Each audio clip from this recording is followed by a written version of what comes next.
All right, good evening, everyone, and welcome to tonight's meeting of the Commonwealth Club of California.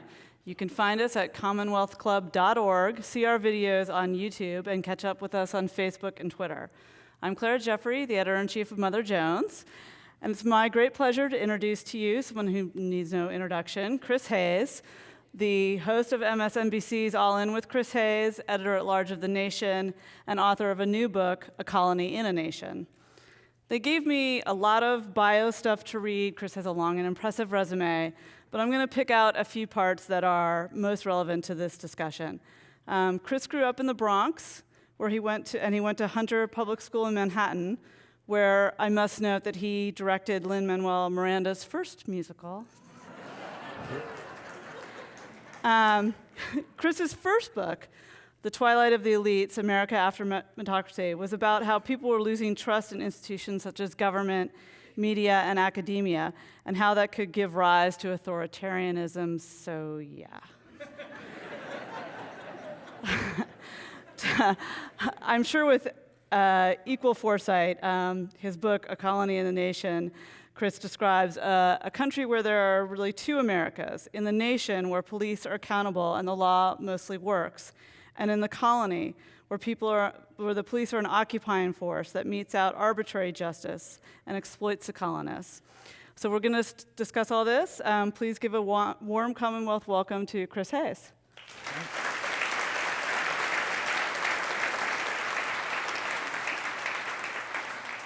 So Chris, before we get started, I just want to acknowledge we talked about a little bit about this in the green room, but this is a particularly insane couple of weeks to be on the road doing, I think, 4 events today on top of your show. And he's just as indefatigable as ever. We'll see. You guys will be the judge of that. Yeah. So we'll come back a bit to Trump and some current events, but let's first set up the central point of your book. When exploring the inequities in the criminal justice system, why did you settle on the idea of a colony within a nation as the instructive metaphor? I think it started when I was doing reporting in Ferguson, and it was just so apparent. It just struck me how much law enforcement there felt like an occupying force. And the stories that people would tell me over and over and over again in Ferguson were these stories of this kind of capriciousness, arbitrariness, and fundamentally stories of humiliation. A kind of humiliation at the hands of state power that is, in a deep sense, like in tension with what our most fundamental democratic commitments are. Like when I went to Ferguson, I kept thinking about the Gadsden flag. Mm-hmm. The Gadsden flag is that yellow flag that's been adopted by the Tea Party. That's the coiled snake hissing, saying, "Don't tread on me." And that's a colonial era revolutionary flag that basically says, I am an autonomous citizen, not just a subject of the king's whims, that I control my body and my space, that I have self-determination, and I demand that those basic natural endowments of liberty be recognized by the state. And that was nowhere to be found in Ferguson. I mean, people felt that way, but that was not the way the police treated people. So I was thinking a lot about this, and then I was doing some reading, and I went back to look at the original kind of Law and Order speech, which is Richard Nixon's 1968 convention speech at Miami Beach, the Republican National Convention. And keep in mind, 68, of course, is this horrible year for so many different reasons: MLK's assassination, RFK, riots. And Nixon says, he sort of lays out his law and order argument in that speech, where he says it's time tonight for some frank talk about the problem of order in this country. That an argument he makes that the disintegration of order was leading to a disintegration of law, an unraveling of the society. And at one point, in a kind of gesture of faux equanimity, he says, and black citizens, they want just the same as everyone. They don't want to be just the sort of recipients of state aid. They don't want to be a colony in a nation. And I encountered that sentence when I had just come back from it was months after I come back in Ferguson, and I'd also been in Baltimore, and I had been thinking about this sort of Tea Party nature of the kinds of violations in Ferguson. And that phrase clicked into my head, and then I went back and I started reading history of the American Revolution. And, you know, there's a long tradition, I should note here, the long tradition of particularly black nationalists, black Marxist intellectuals who've talked about the concept of the colony and internal colonization. Stokely Carmichael, as Kwame Ture, writes a book, Black Nationalism, that actually comes out the year before that '68 convention. Malcolm X in the early 60s would refer to cities as occupied territories, as police states. In a speech about Oakland, he talks about the police as an occupying force. So this is a long intellectual tradition, but instead of sort of looking at the kind of particulars of that tradition, I actually went back to just the original colonial experience in the US, and what I found there was that a lot of our own experience as a colony was chafing at excessive policing.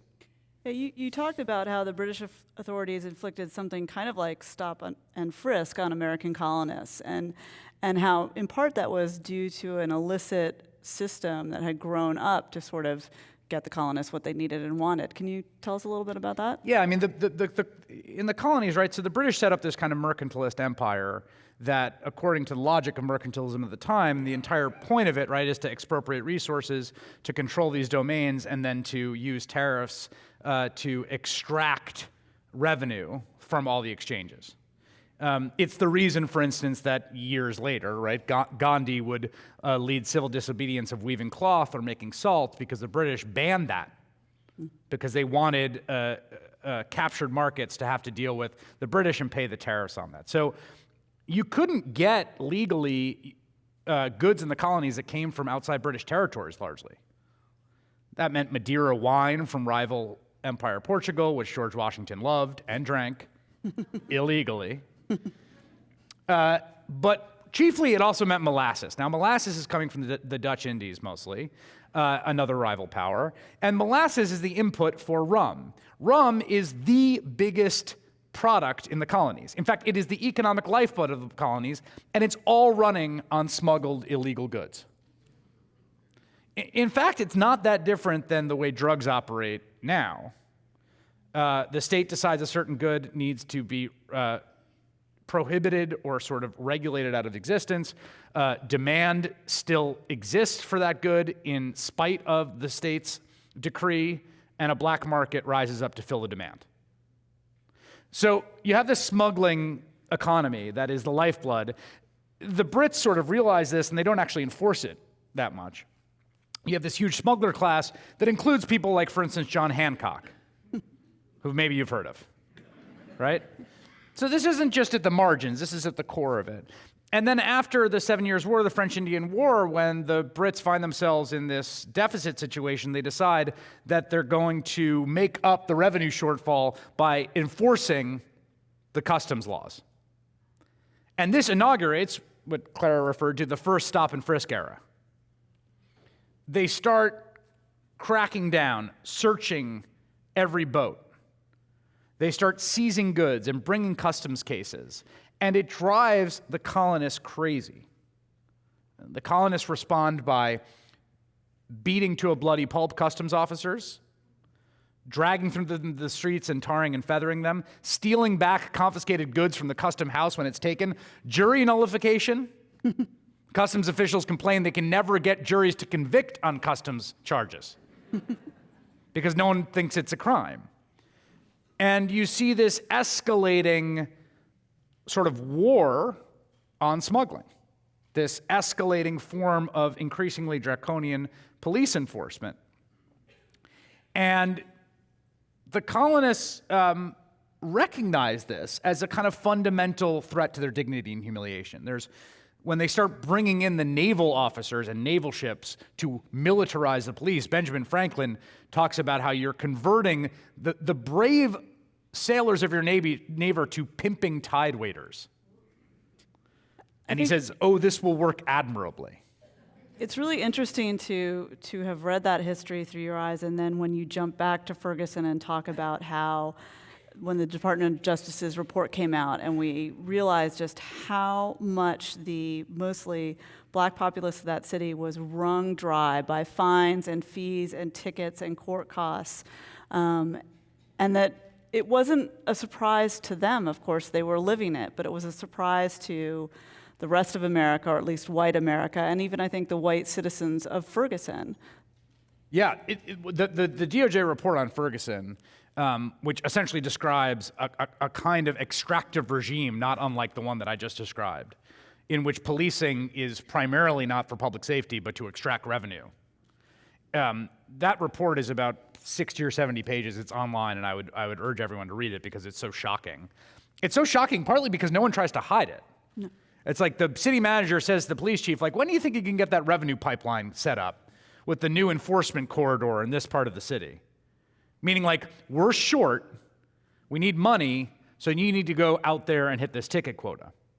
And it's not just tickets, of course. It's this incredibly maddening, Kafkaesque Rube Goldberg machine that they've constructed, whereby you get a summons, you have to go to the court, they only have 6 total court hours a week at certain points, 3 hours on one day, 3 hours on the next. There's such demand you can go and show up, and then you don't get in.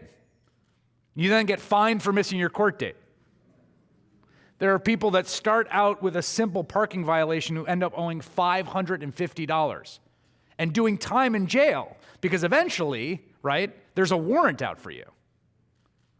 So this whole system, and it's fundamentally an extractive system.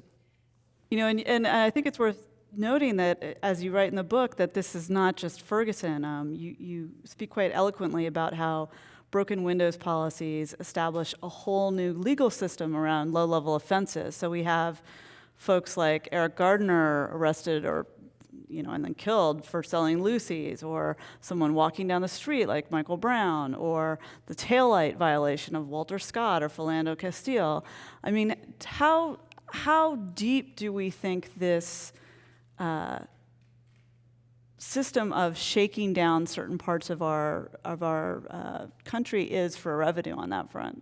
So I think that the particularities of revenue extraction and the way it happens at Ferguson are fairly distinct. They're shared by a lot of those municipalities, and they're shared at other places. I've heard from folks who live in other places. But I don't think fundamentally that's what's wrong or the goal of policing in big cities. Mm-hmm. I think big cities enforce those infractions for a whole bunch of other reasons. And one of them, there's some work that I cite in the book when you talk about New York and broken windows. It's actually by a very good friend of mine named Isa Kohler-Hausman, who is a professor at Yale. And she writes about the misdemeanor court system that gets erected in New York City as the sort of Giuliani era brings in this sort of broken windows quality of life enforcement. And quality of life means everything from public urination to literally selling M&Ms on the subway, right? Selling M&Ms on the subway is the kind of thing you get a misdemeanor ticket for. And she makes the argument that these court systems are fundamentally different in kind than a felony court system, in that they're not even trying to divine or adjudicate the facts for a disposition about who did what. They're simply trying to sort people into categories of kinds of person. And particularly the category of the kind of person who will come to the summons and the kind of category of the person who won't, which is kind of the orderly and the disorderly, right? And that people that miss court dates because they have chaotic lives, because they don't have access to vehicles, because yada, yada, yada, they're enmeshed in addiction, then that becomes this kind of record and this sort of stamping procedure by which people get sorted into different categories of citizens. And that fundamentally, that's part of the way the misdemeanor court is operating. And it's important to keep in mind just the sheer volume of all this, right? I mean, we have this conception of the criminal justice system largely because of our pop culture, you know, SVU and Law and Order and CSI, where it's like, it's the detective with the notepad over the dead body and the yellow police tape, and then there's like a jury trial with like some dramatic cross-examination. Like, that doesn't happen. In a functional sense, if you were going to be, you know, if you're going to round up, there are no jury trials in America. It's just not what the criminal justice system does. It just processes people through pleas. Just all day and all night, 24 hours a day, right now in this city and in Oakland and in Sacramento and in Fresno and everywhere in between. There's just a system that's just bodies coming in, bodies going out. And that system that is constantly operating at this incredible volume across offenses from as low as you got a summons for selling M&Ms and then you missed a court date and then you had a warrant to you murdered 3 people.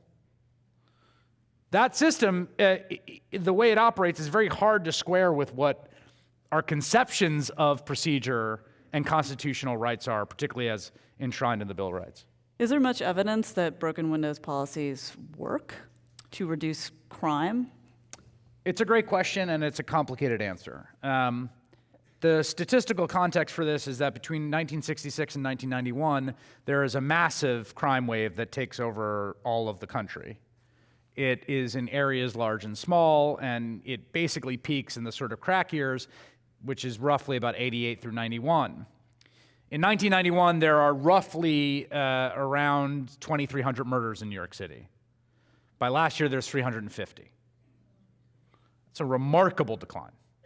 In fact, the decline in crime from 1991 to around 2014 is one of the great kind of sociological mysteries and miracles of our time. I mean, imagine if we brought down child poverty or carbon emissions by that number, right? So something incredible happens, and the unsatisfying answer to the question is we don't really know why. There's a lot of theories, but I'll say 2 things about broken windows. Number one, the people that were there that implemented broken windows, William Bratton, chief among them, and then a whole sort of generation of police officials, it's not crazy for them to think that they solved the problem, right? I mean... Right, they were there. They were there. It happened. They put in broken windows, like they got rid of the graffiti on the subway, and then the murders declined by huge amounts. It's like, okay, A caused B. And in some ways, like, you even see this, I describe in the book, it's like almost like it's like a rain dance or a cargo cult around this kind of practice, right? Because there's this superstition that urban crime will come roaring back if we don't go through the rain dance, if we don't do the kind of policing we were doing before that kind of kept the crime gods at bay. And this was the big fear when de Blasio pulled back on stop and frisk, right? Literally, I mean, not just stop and frisk, but even quality of life. Like, the New York tabloids went crazy when there were topless women taking photos with strangers in Times Square. Because it was like, well, here it goes. You give an inch, they'll take a mile, next thing you know. And in fact, he had to retreat. They had to crack down. Which again, like, I don't know your particular views on that issue, but it is such an overwhelming force. And of course, stop and frisk was the same thing. The police union, Ray Kelly, all these people said, if you get rid of stop and frisk, you'll see crime escalate in the city. And the opposite happened, actually. Stop and frisk, as captured in New York City data, goes down around, the stops go down around 80 or 90%. Crime continues to fall at the same time. Now, to get to the empirical point, there are people who have done empirical surveys who say order maintenance, broken windows policing does work. There are some who say it doesn't work. There are meta-studies that say in the aggregate, it's some small portion of the crime drop that can be accounted for. But the final thing I'll say about this is the category itself is a tough one to get your head around because people kind of call everything broken windows. Right. And I think you point out that crime has, precipitously fallen over the past 2 decades, and yet public opinion doesn't see that at all. They think it's going up, even when it's going down dramatically, which is remarkable. Why do you think that is? Every year, there's surveys, Gallup is one of them, and there's a few others who say, like, did crime go up or down last year? And, like, everyone always says up. Like, year after year after year after crime drops, year after year after year. And I think that has to do with just the power of the politics of law and order and particularly the kind of evocation of white fear. Yeah. To me, one of the central cultural inheritances we have as a sort of society, as a polity, is this experience of white fear. And what Can I mean. you peel back the layers of that? Yeah. I want to that term. I mean, it starts the first day that the first ship that settles Jamestown shows up, and the first diary entry of the captain is, "We were set upon by the savages." Right, and that experience of this settler nation is remarkably bloody, terrifying, and terrifying even for the people that are winning. I mean, ultimately, the settlers engage in ethnic cleansing and extinguish the people that are there before. And yet, if you read their accounts, there's a great book on this called The Barbarous Years by Bernard Bailyn. If you read their accounts, they're constantly terrified. The same thing for the planter patriarchs of the antebellum South, who have slaves under the whip and live in this constant fear of rebellion. There are notices all the time in the local papers about the rebellion, that there was a slave revolt here and it was only brought down because the boys came around, the sons, and they had guns. Now, at a certain level, right, from a moral level, it's perverse to linger on the fear of the settler or the slaver, because that's not our moral concern. Our moral concern is the people who are on the wrong end of that exchange, right? But as a descriptive matter, there is a continuity in this country of fear in the hands of the conqueror, fear in the hands of the powerful, fear in the hands of the relatively privileged, that the order they think they've created for themselves is delicate enough that it can be overrun by disorder that's constantly beckoning. And that disorder is so often embodied in the bodies of people that are not white, right? And that's the theme that comes through all the way through Law and Order Politics of Richard Nixon, with the images of urban rioting running through the newsreels of the time, all the way down to the idea that America is disordered and in decline, and that building a wall will keep out those forces. You know, it's interesting when you mention protests, because one of the things that you write about in the book is how, perhaps because of, Nixon's ads and speeches, but that people started to conflate protests with street crime. And that really made me think about what's happening now. Are there indications that people did that over, say, Occupy or Black Lives Matter protests? And how should potential protesters and the media think about how to cover or engage in protests as a result? It's a great question. I think we've absolutely seen that in the last 3 or 4 years. In fact, around the country, people make an explicit argument that the protests, particularly that start in the wake of Michael Brown's death, have been the trigger to precipitate a rise in homicides in the largest cities in America. Sam Dotson, who was the police chief of St. Louis, called it the Ferguson effect. That term has been picked up by a whole bunch of people. And statistically, there have been sharp increases in the last 2 years, particularly in homicides in some of the 25 biggest cities. St. Louis is one of them, Baltimore as well, Milwaukee, Cleveland, a few others. So you're already seeing that argument called right back, right? Rahm Emanuel referred to members of the Chicago Police Department as being in a fetal position in the wake of police protests because they couldn't do their job because they were under so much scrutiny. The answer that a former cop once said to me on my show was, if you can't do your job constitutionally, you should get another job, right? Like, we have standards for how the state conducts itself, and there has to be a way for the state to conduct itself and police to conduct themselves in that fashion that is also effective at providing public safety and security. Yeah, it's also amazing how, particularly with the early Ferguson protests, how people would watch that and some people would see this incredibly militarized police state, going into a neighborhood, and other people would see this as an unruly mob. And I'm wondering, how do you guys handle that on your show, knowing that this isn't so much what you do, but knowing that when you show, say, recently, the footage of, a trash can in D.C. being lit on fire, and that thing just loops through cable news. Did you guys see that during the inauguration? this sort of iconic. There was like one trash can on fire, It's like, and that's then there was all like they a had. picture of like 50 photographers taking a picture of the trash can. And it's funny that you brought that up because I have said to people like, we will like, there is a reason that there are countries where the highest rated show is the Yule log.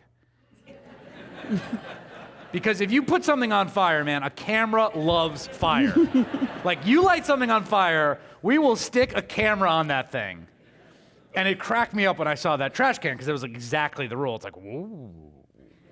Right, and it was like the smallest, most pathetic Yeah, it was version of that. ridiculous. It wasn't even like, there was a Right. infamous thing here, I don't know, 10 years ago when a Foot Locker was lit on fire. And this is a big joke on Twitter, on San Francisco Twitter, of the Foot Locker whenever there's a protest. But, you know, that was at least a building. I mean, I don't mean to Right. diminish the fact that it was real property damage, but it was a real fire. Right. But in this case, it was like all they had was a trash can. Right, and I think that the particular medium that I work in my for my show is a medium that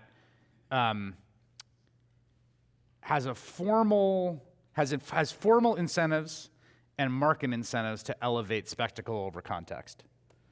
Wow, you guys, are you surprised by that? Twitter goes nuts. I think that's true, and I think partly that's because our job is to grab and hold people's attention, because that's the business I'm in, is keeping eyeballs. And there's a real tension between your journalistic commitments to context and the sort of spectacle of witness. And personally, what we try to do is marry those in a way that's responsible. But we don't always succeed. Because it's fundamentally hard. Those two things are in like deep tension. You know, there's been a lot of debate over whether Trump's kind of core base voted out of economic anxiety or out of racist impulses. But your book, I think, makes a pretty convincing argument that that's often two sides of the same coin. Fear that you're being moved from the nation, as it were, to the colony. That's right. I think that, I think this sort of, economic anxiety, bigotry debate is like constructed in such a way to like keep the hot takes coming, rather than sort of get to the bottom of the issue. I think that the way I think about it is this way. There's something sort of remarkable and paradoxical about the following. Billionaire real estate heir lives in literally a gold-plated tower, has only lived in New York, like is a creature of New York real estate and show business, somehow like connects emotionally and viscerally to like the disaffected workers of Mahoning County, Ohio. Right? Like, what's that about? And I think the answer to that is that Donald Trump's entire experience, formative years that are core to him, was the experience of New York City in decline. The 80s particularly. Crime is going up. Things are getting worse. The subways are covered in graffiti. We're being overrun. Disorder beckons. So that's one part of that experience. The other part of that experience is a particularly racialized conception of who's responsible for that. Right? This is the man that took out the full-page ad about the Central Park jogger attackers. And it turns out that this particular experience of decline and the idea that, like, the colony was coming to get the nation, take it over, that's endlessly exportable across the country in a totally different context. It turns out that plays in Kenosha, Wisconsin, Mahoning County, Ohio, Erie County, Pennsylvania, and McDowell County, West Virginia. So if we go back to the sort of layers of white fear, there's sort of this explicit racism and then kind of implicit bias, but then there's this fear of loss of privilege. Yes, which I think is understood less as law. I mean, the privilege discussion is interesting because, I was just in McDowell County. We did a town hall down there. McDowell County has the shortest lifespan of any county in the United States. It went for Barack Obama in 2008, McCain for 2012, and by 50 points for Donald Trump. It's got the lowest life expectancy, 48% of the folks in that county are on Medicaid. It has the highest rate of drug-induced deaths in the United States of America at 141 per 100,000. The highest the New York City homicide rate ever got in 1991 was 30 per 100,000. And when I was in a room about this size and I asked people to raise their hand if they lost a loved one to opioids, basically everyone raised their hand. So, do those people have privilege? Well, yeah, they do. Racial privilege is a real thing. White privilege is a real thing. But the discussion about privilege in that context just seems a little nutty. The way that they understand it, and it is definitely, there's some aspect to it that's racialized. I don't want to downplay that. But they understand it as unraveling, as disorder. I mean, I always say this, right? Like, it always struck me that the president, when he's on the campaign trail, would just hammer on the border, right? They're pouring over the border. And it's like, you live in Pennsylvania.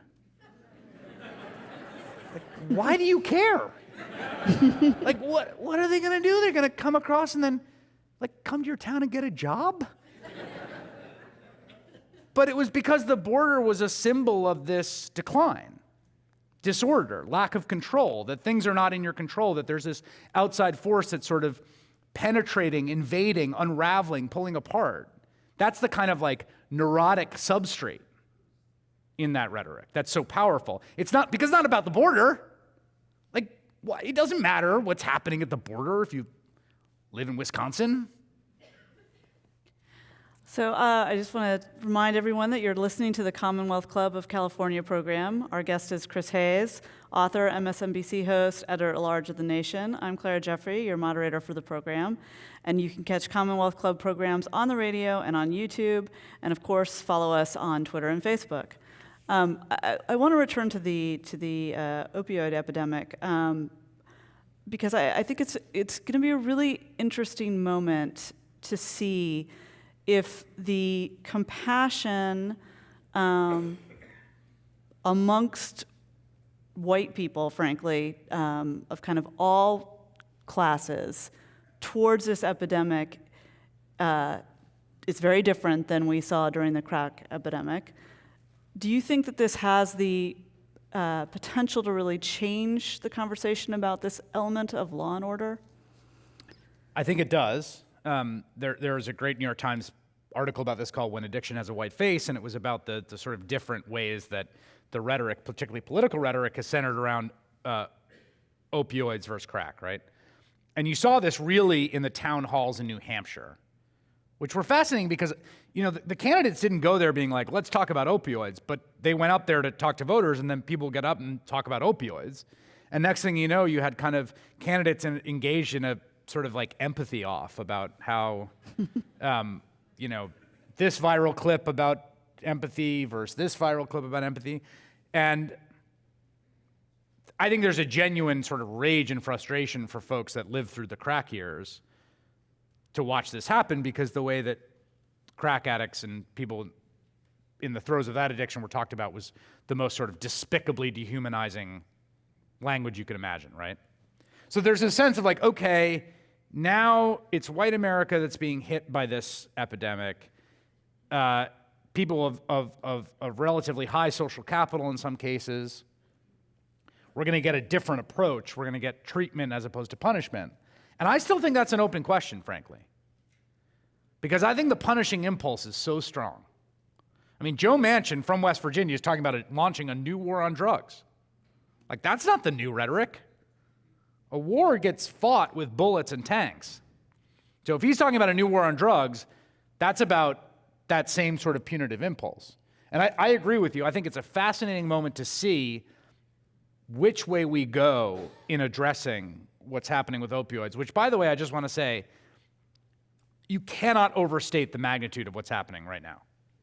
It is statistically, the charts you look at look like, the only thing they look like is like carbon emissions. They're hockey stick charts. Yeah.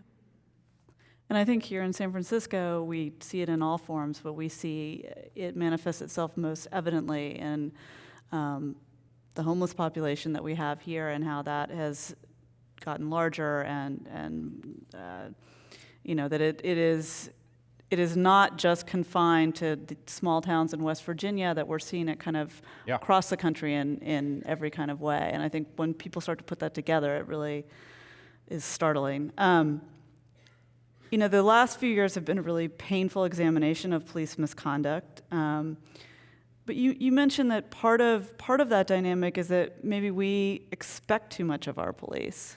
Yeah, that point you just made about addiction is a perfect example, right? So think about an addict, right? How are they going to start interacting with the state? The most likely point of interaction is going to be a police officer. They're going to get busted for a theft, or they're going to be in a situation in which they have the cops called on them because they're disorderly or unruly or homeless. And the police are the kind of way in which the state interacts with citizens across a very wide range of social ills. I mean, a huge part of what you do as a cop, if you're a beat cop, is just show up into scenes of disorder. Man is leaving with his girlfriend from their driveway, but the ex-girlfriend has parked them in. And now they're screaming at each other. You're 27 years old and went through police academy, go. Right. Yeah, I mean, we expect them to be social workers and EMTs and marriage counselors. That's like every day. Stuff like that, right? Noise complaint, neighbor beefs, accusations of theft that can't be borne out, right? My neighbor's stealing my mail. Go over to the neighbor, you stealing the mail? No. You know, what do you do?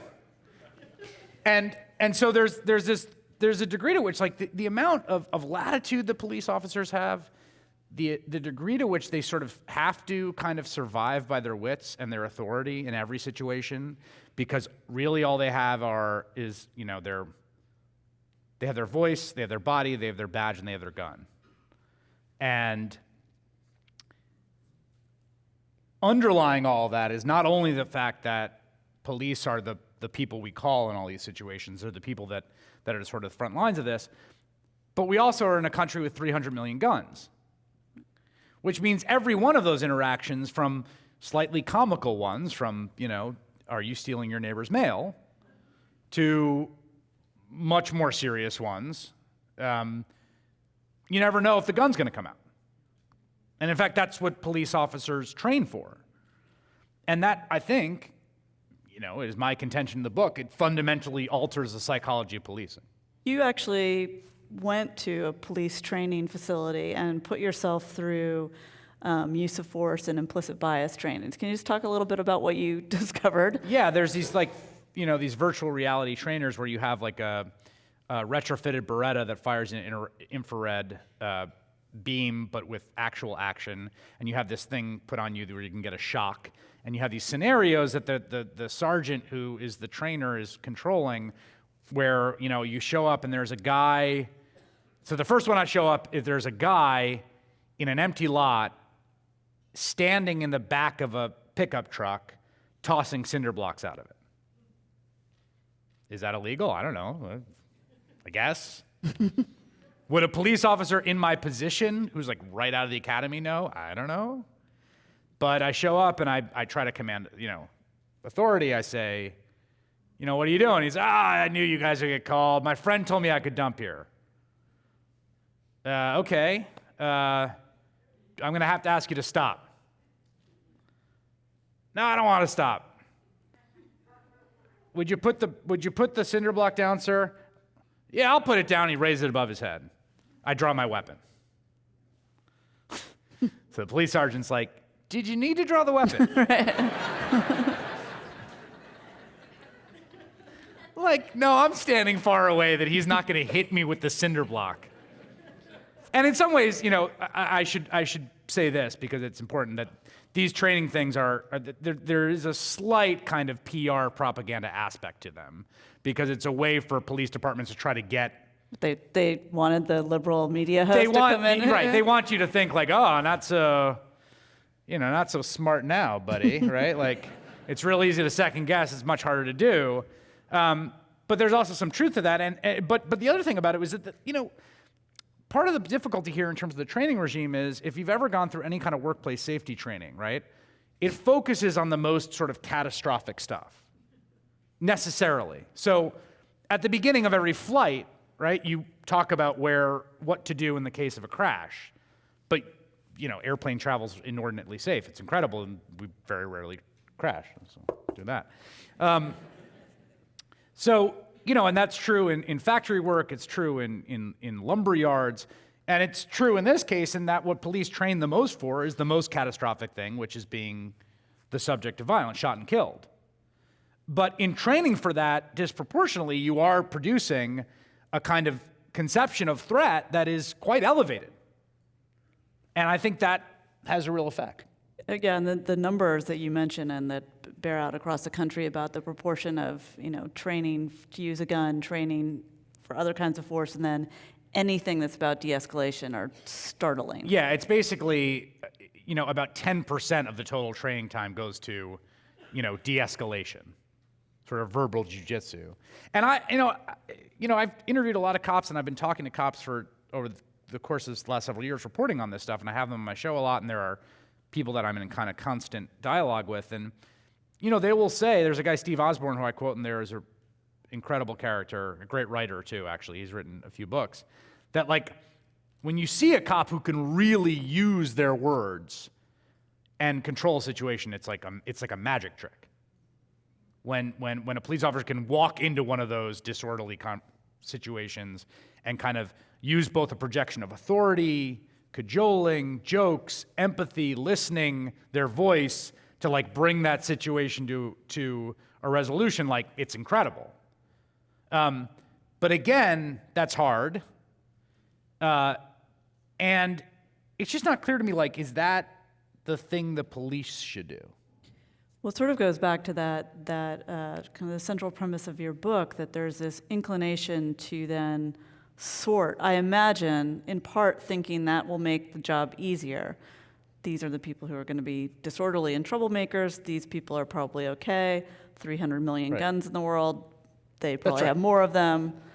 It's a sort of shortcut heuristic, right? And it's also the case, the other thing I would say about, being a police officer, there's a lot of things about police culture particularly that I think are both interesting and oftentimes really problematic. This sort of warrior mentality. You've got, I quote in the Baltimore Patterns and Practices report from the DOJ that there's a police officer who's telling his subordinates before they go out and patrol, do not treat criminals like citizens. There's these two categories. There's citizens who are there to protect, and there's criminals, right? But the whole point of the Constitution is that those are the same category. Right. We're all citizens, right? And I don't know if this quote is part of that, but the remarkable thing about the Baltimore report is that so much of this was done knowing that they were DOJ inspectors right often there. Often with them in the back of the car during ride-alongs. So it was just so natural. It wasn't even That's right. So there's this sort of warrior mentality, and I think there's real problems with not just institutional bias, but there's also this sort of culture of protection for the relatively small numbers of genuine sadists and psychopaths that exist in police departments. But in terms of the experience of policing, I really do think, we say, oh, it's a hard job, and we say that as a abstraction. But, it's the nature of being a police officer. You're only interacting with people when they're having their worst day, and they're at their worst. No one's ever calls the cops bake cookies and chill, right? The whole point is distress, fear, right? And so I think it takes a remarkable kind of psychological makeup to withstand the onslaught of so much constant negativity and duplicity and disorder to not start to form a very dark view of humanity and not to have very dark expectations of people. That's right. The cop eyes, right? Yeah. Chris is going to be taking some questions in a few minutes, about 15 or so minutes. Folks who want to ask a question, and I will urge you to make it an actual question, not a statement, and to keep that question short and to the point. please come to the microphone, which will be right here in the front. You know, in recent years, there have been some really important criminal justice reforms regarding sentence disparities and mandatory minimums. Here in California, we overturned a lot of 3 strikes convictions. There was a, examination of private prisons that may have resulted in some action, and then Trump got elected. And I'm wondering, what have you seen from his administration so far that concerns you the most on this topic?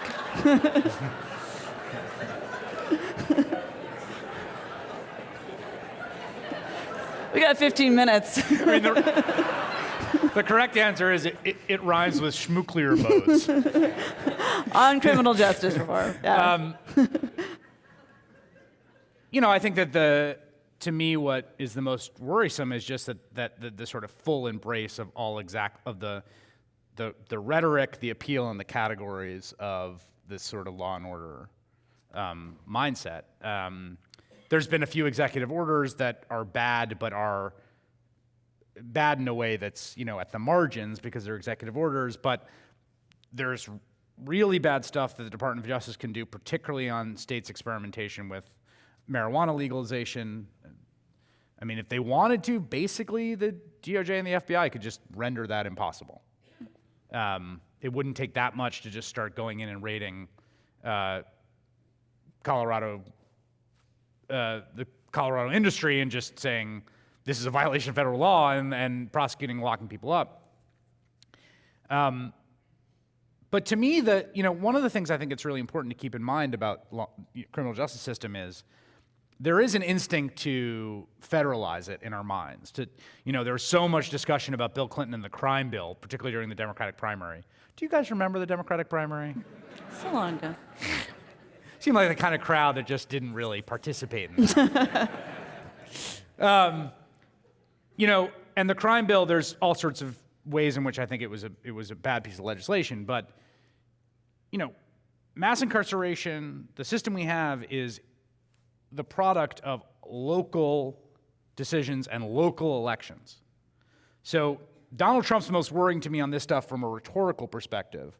The driving force is who you're electing as your local prosecutor to represent you in the city council, in the state legislature. I mean, the state legislature in this state was one of the most sort of punitive, expansive in the entire nation.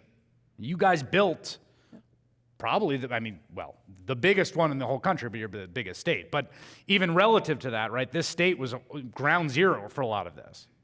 And that was done by a lot of the aggregation of a lot of elections with relatively small turnout, right?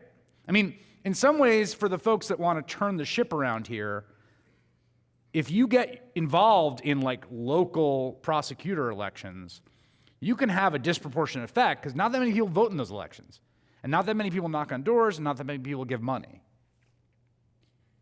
Are there any other policy prescriptions that you think that voters should be particularly eager to push? De-escalation training comes to mind, but what are some others that you think that people can actually really advocate for? Yeah, so I'm sort of careful in the book to not have a solutions chapter. Partly because I just think there are real experts in this programmatically, and I will recommend a few books.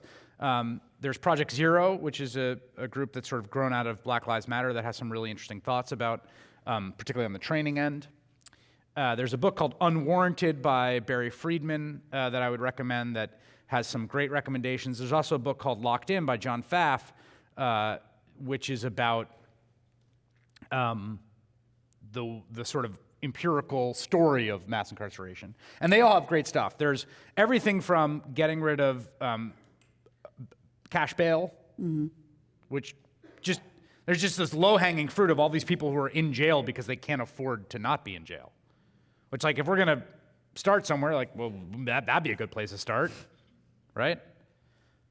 Funding public defenders. right? Like putting money into an actual adversarial system so that the machinery just doesn't go like this, right? That's a huge thing that John Pfaff talks about in Locked In. A lot of stuff more obvious stuff on the drug war. There's a lot of different ways to experiment with ending it or end it. And on the policing front, like, again, to me, the reason the book is about what it's about and the reason that there's not some sort of programmatic set of recommendations is that the most important thing to me is to get at the root of those politics.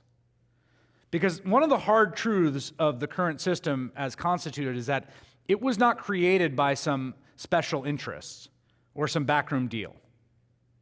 It was brought about through democratic means. People voted for this enthusiastically.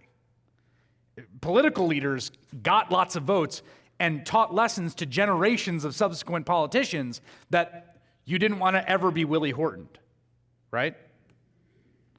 And so unmaking this requires, before we get to the policy prescription, a kind of democratic political commitment and engagement on these issues. It's time for you guys to come up to the microphone and ask questions if you have some. I'm sure there will be many of you. Could you hear me? Thank you can. very much. Have you a comment on President Trump's connection with Russia and possible impeachment? No, I saw it on the news today. Yeah. And I don't know if it's fake or real. Question about the president's connection to Russia and possible impeachment. Like, this book stuff's great, but...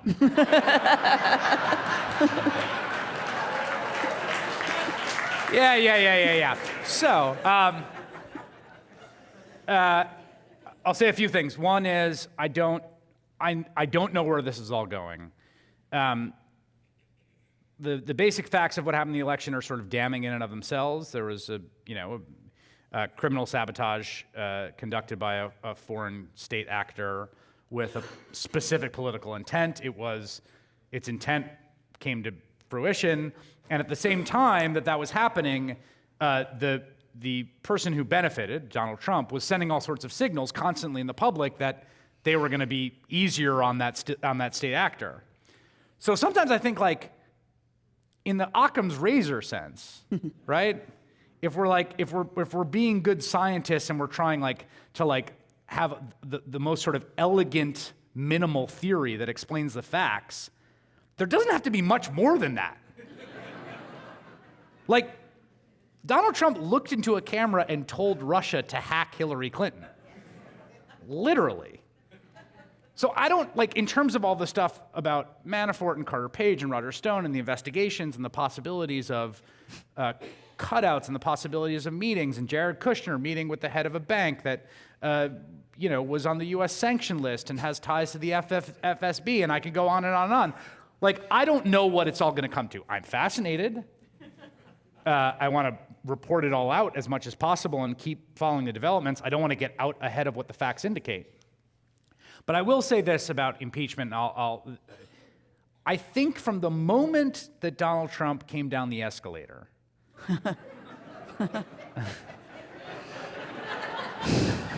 is that funny? I don't know if that's funny.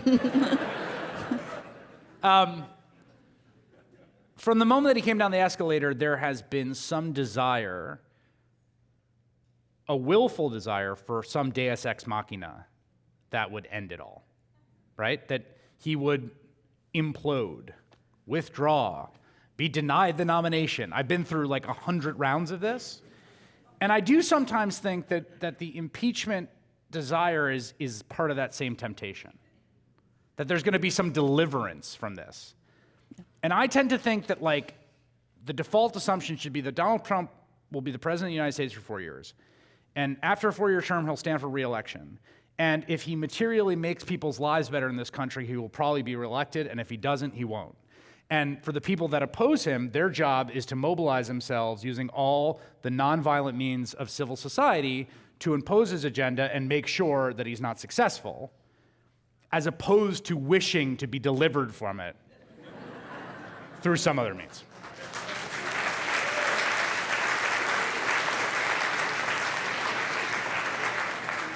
Good evening. In my life, I've been both a participant and an observer of the news media, and I'm particularly interested in, it seems that we've evolved to a state where we're more involved in identifying the protagonists and antagonists in terms of who's right and who's wrong and who's up and who's down. And with the Affordable Care Act and all the conversation that's taken place, certainly in the most recent weeks, the ACA didn't take away my insurance policy, and the ACA didn't make me change doctors. But in the whole conversation, why is there no talk about the culpability and responsibility of the insurance companies? Right. Yeah. So the question about the insurance companies as bad guys is basically the question, right? And I think you're putting your finger on something that was a pretty profound transformation of how people thought about healthcare, which is that the reason that the Affordable Care Act struggled so much politically is that it became a shorthand for the entire healthcare market, right? So the Affordable Care Act sort of stamped atop the American health insurance system the branding of Barack Obama and the Democratic Party. But there's still a lot of problems with that system. The insurance companies and the way they operate, particularly the high deductible, high premium plans that are particularly happening in the non-group market that's not subsidized. Do you guys know what that is? Yes? Right? So those people are getting hammered, legit hammered, right? So, and what happened is because the insurance companies became this sort of regulated entity in the structure of the ACA, and particularly because the law got rid of some of their most egregious and terrible practices, lifetime bans, rescission, bans on pre-existing conditions, etc. I think you're right that they kind of like slinked off stage as the villain in the story. And it was interesting to see what role they played a little bit in this battle as well, but polling indicates people still don't love insurance companies. And I think that as you see Democrats increasingly pushing for measures that the insurance companies are going to fight, they'll come back into sort of the political spotlight. I'm hoping they become more of the conversation. Hi, Chris. I have a DirecTV, so I get to watch you 2 times every evening, in case I miss anything. More on the personal side. What is your relationship with Rachel Maddow? She refers to you as my personal friend, Chris, and so where did you meet her, and are you really personal friends? So Rachel and I are really close. Okay. We met through work, but over the years have a really deep and important friendship. And I think part of that is the experience of the job we have is a recipe for insanity. It's a strange job, both the kind of unrelentingness of the schedule and the pressure of it, and then also just the psychological distortions that can come with it. And you're constantly trying to the joke I make about getting a TV show is that you think you're getting a sports car, but really you're getting a sailboat. Like, you think you're just going to be like, I'm going to hop in, we're going to go wherever we want to go. But that's not the way it works. There's the wind, which is what people are interested in, what the topics of the time are, what the news is. And then there's the boat, which is the show and the way you produce it and craft it. And then there's the destination you want to get to, which is what your own journalistic commitments are. And over time, you get better at putting those things together to get the boat to where you want to go. But there's very few people in the world that I can have a conversation. There's no one that I can have a conversation with about that like Rachel. Like, I think for each other, we are people that can talk about the distinct challenges and experience of the work that we're doing in a way that I think we both cherish. And I think that we really appreciate that as an audience. Thank you. Good work-spouse relationship. Yeah, exactly, yeah. Hello, Chris. I'm Robert, a longtime viewer, first-time questioner. What is the situation in the Washington press corps, the White House press corps, the people at your network, in terms of covering a president who, when he hears a story that annoys him, offends him, irritates him, dismisses it as fake news? Yeah. And how do you cover this president differently than journalists have covered previous presidents, even if there's an adversarial relationship? It's different now. Yeah. How is it different, and how do you deal with that? So it is different. The kind of berating, the kind of public shaming is not something that other presidents have done. Certainly not like tweets about individual stories. Although I have to be honest, like, you know, Clara will tell you that nothing would be better for Mother Jones than for the president to tweet about how terrible Mother Jones is. Make it happen, Chris. Yeah. Like, there's a little bit of a WWE aspect to the kind of like the heel in the face and the like stomping around the ring. But what I would say, the biggest thing I think is this.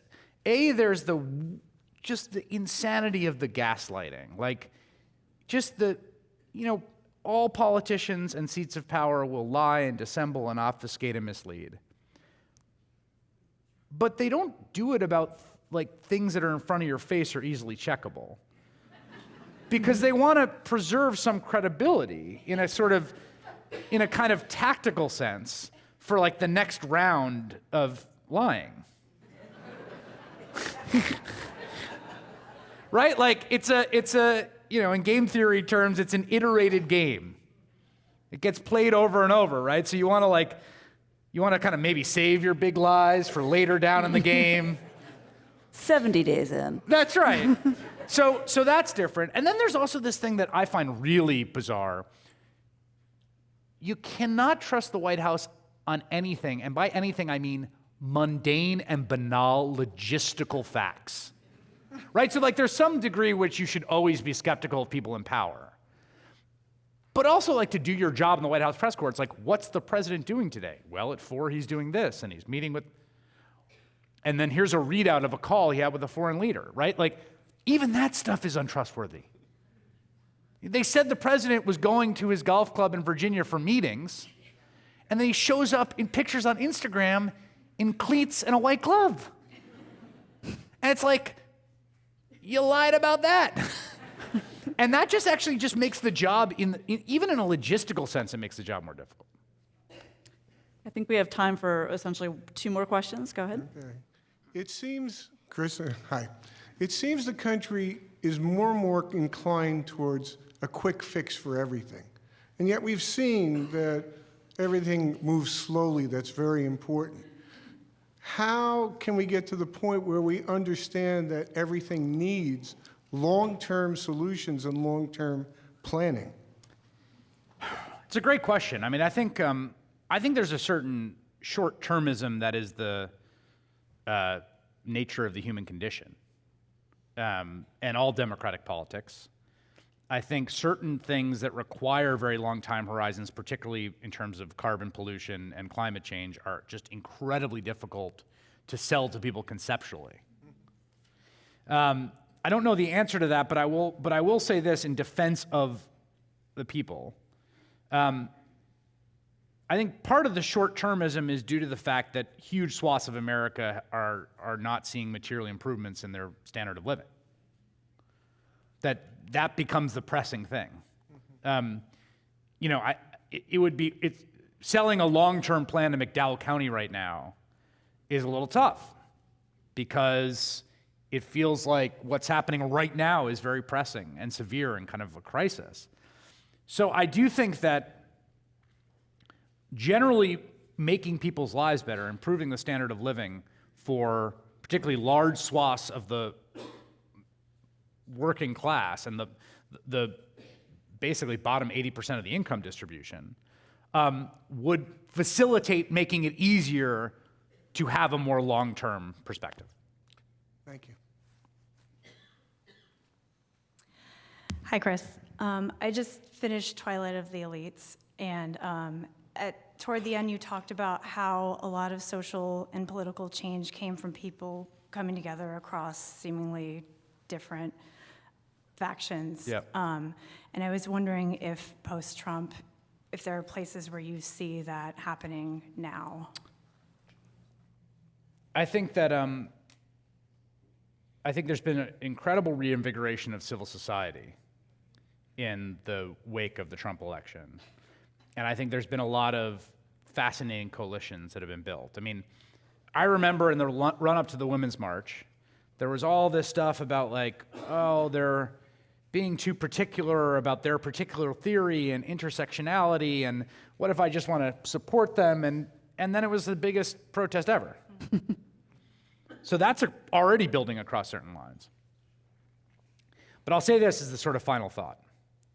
I did the last two town halls I've done were one was in the south side of Chicago, almost entirely African American, and one was in McDowell County, West Virginia, which was overwhelmingly white. And those places are culturally very far from each other, racially different, and politically quite different in terms of where those places, who they voted for. But man, did I feel like they had a lot of common. Mm-hmm. On the ground, it felt like these are places that have experienced decline, that are in the midst of tremendous amounts of unaddressed and untreated trauma, that don't have jobs. And I guess I have some vision in which there's some place for coalitions to be built out of that.